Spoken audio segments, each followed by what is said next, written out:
I am heavy weapons guy, and this is my weapon. She weighs 150 kilograms and fires $200 custom tool cartridges at 10,000 rounds per minute. It costs $400,000 to fire this weapon for 12 seconds. Oh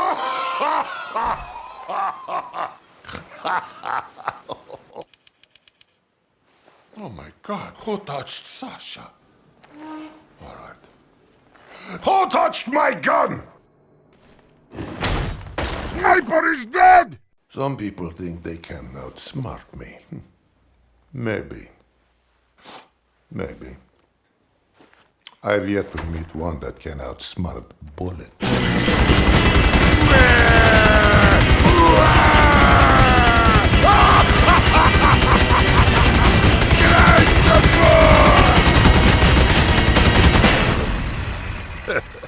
Cry some more.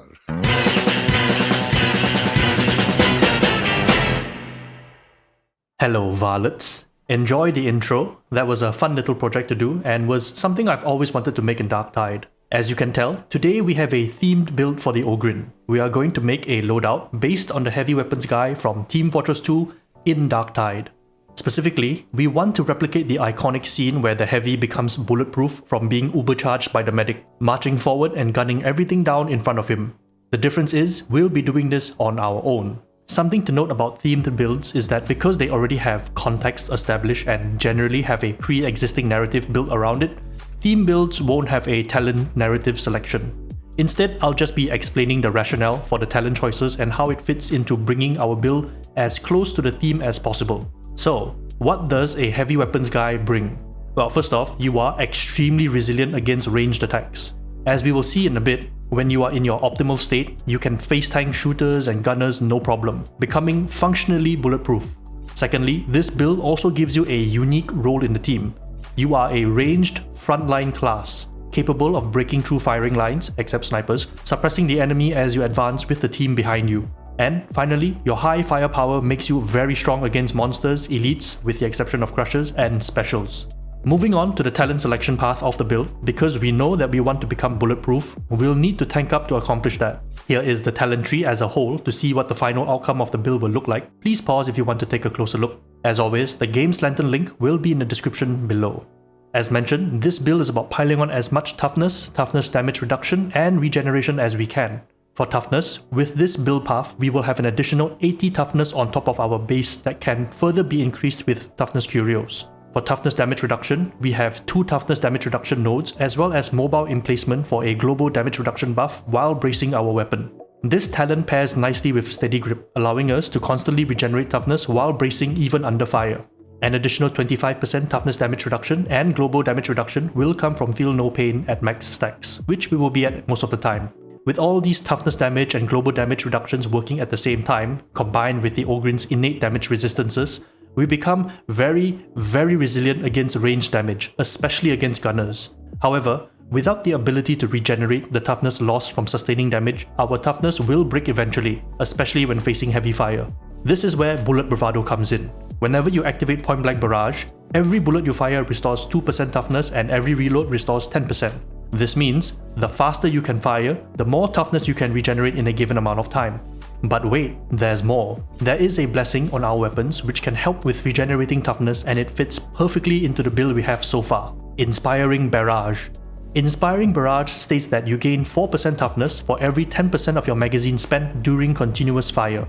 Stacks up to 5 times for a total of 20% toughness heal for every 10% of your magazine spent. Inspiring Barrage scales with our maximum toughness, and the faster we can go through our magazine, the more often we can activate the blessing for bursts of toughness regeneration. One weapon fits this perfectly, the Ackley's Mark 7 Twin Link Heavy Stubber, aka Sasha. It is the fastest firing weapon the Ogryn has that can roll Inspiring Barrage and has a deep magazine to boot, allowing it to make the most of Bullet Bravado as well. Coming back to the talents of the build, everything I've mentioned before now are the core parts of making you bulletproof. Everything else that I haven't mentioned is there to support the build in one way or another. Our choice of grenade is the trusty rock. This lets us take out snipers that are too far for the stubber and mutants that get too close. Can't go wrong with a rock in most games. Heavyweight allows us to deal extra damage to Ogryn enemies and further reduces the damage taken from Reapers as well. Not even 10 Reapers firing at you is going to be a cause of concern. Smashem is our only source of melee toughness regeneration, and it activates on single target heavy attacks. This will inform us on how to build our melee weapon. Reloaded and Ready is a nice damage boost to have when we activate Point Blank Barrage, further increasing our damage output alongside Light 'em Up, which is the main DPS component of the build. Light 'em Up works very well with the Ackley's Heavy Stubber since the faster you shoot, the faster you can stack the burn damage on enemies. Ammo Stash is a must-have because of how ammo-hungry the build is, which is its main weakness. You are essentially trading ammo for toughness and survivability.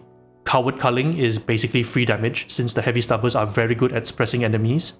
Get Stuck In is useful to get yourself out of a pinch when you need to turn the tide with Point Blank Barrage or need to push through a firing line. The movement speed buff works nicely with Unstoppable Momentum, which combined with the recent buffs to the Ackleys allows you to be quite mobile compared to the other Heavy Stubbers. The crit chance from Massacre isn't all that useful since you don't have anything that depends on crits, nor is your crit multiplier that strong anyway. It's just taken because we need to get to mobile emplacement for the damage reduction. Bruiser is excellent for giving you lots of opportunities to use Point Blank Barrage, which is how you become truly bulletproof. Won't Give In gives you even more damage reduction if your allies go down, making you even more resilient against damage as you gun your way towards them. Finally, Towering Presence is taken to keep you in better coherency with your team. This not only benefits Bruiser, letting you get your cooldown back faster from a wider range, but also helps you keep in better coherency with veterans running the Survivalist aura for more ammo sustainability. So, all together now, we have a build that is very much focused on being as tanky as possible, while still being able to output devastating amounts of damage. Our choice of weapon is the Ackley's Heavy Stubber with the Inspiring Barrage Blessing that pairs nicely with the build we have. So, let's continue fleshing out the build with our weapons and curios. Picking up where we left the Ackley's Heavy Stubber, the next best blessing that works with the build is Blaze Away. First, Blaze Away stacks are gained at the same time as Inspiring Barrage stacks. This means the tougher you become, the more damage you start dealing during continuous fire. The power boost from Blaze Away also works to increase the burn damage from Light 'em Up, giving you even more damage against monsters or when you are unloading round after round into a patrol or horde. Secondly, these two blessings can make use of the instant reload of Point Blank Barrage. If you fire the stubber to around 50% of a full magazine, both Inspiring Barrage and Blaze Away will be at max stacks. As long as you keep firing, you'll continue to reap the benefits until you need to reload. However, if you activate Point Blank Barrage before you run out of ammo, you instantly reload the magazine to full while still maintaining the max stacks of both blessings. Doing this, you would have a full magazine of bullets that have a 40% power buff, firing rounds that set enemies on fire, while regenerating 20% of your toughness every 10% of the magazine spent. It is a perfect pairing of blessings that works seamlessly with the build. Now, some of you might be wondering, what about Overwhelming Fire? It's a lot cheaper to activate in terms of ammo spend and provides a stronger power bonus. While Overwhelming Fire stacks very quickly because of the Ackley's fire rate and does give 10% more power over Blaze Away when both are fully stacked up, the blessing does not gel with the rest of the build. Why? Because of damage overtime effects. Damage overtime effects basically prevents Overwhelming Fire from activating. This happens when Light 'em Up hits more than one target, which will happen basically every time. The only time Overwhelming Fire does better is when gunning down a lone monster or a single enemy. Not worth the trade-off for the flexibility of Blaze Away in my opinion. For weapon perks, you will want Flak and Maniac damage since this gives you the most damage against the most number of enemies you will be shooting at. Remember that perks will also increase the damage of your burn stacks from Light 'em Up. Speaking of which, I know some of you often leave comments stating how much you absolutely hate rages and would rather solo a chaos spawn rather than fight a pack of rages. To that, I have for you here something that might provide some catharsis.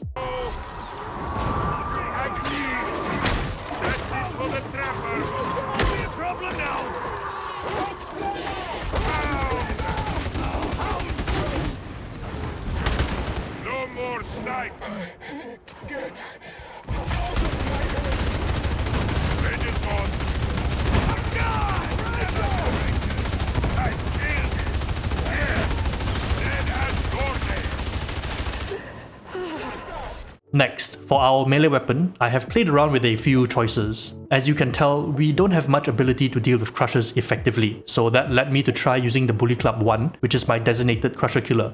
Turns out, in most of my games, crushers aren't as big as a deal for the build because the rest of the team tends to be able to fight them back. What does tend to be a problem are small groups of melee enemies or hordes when you don't have the room to reload. Most of the damage taken tends to be from loose poxwalkers or melee bruisers circling around me as I'm unloading in the front line.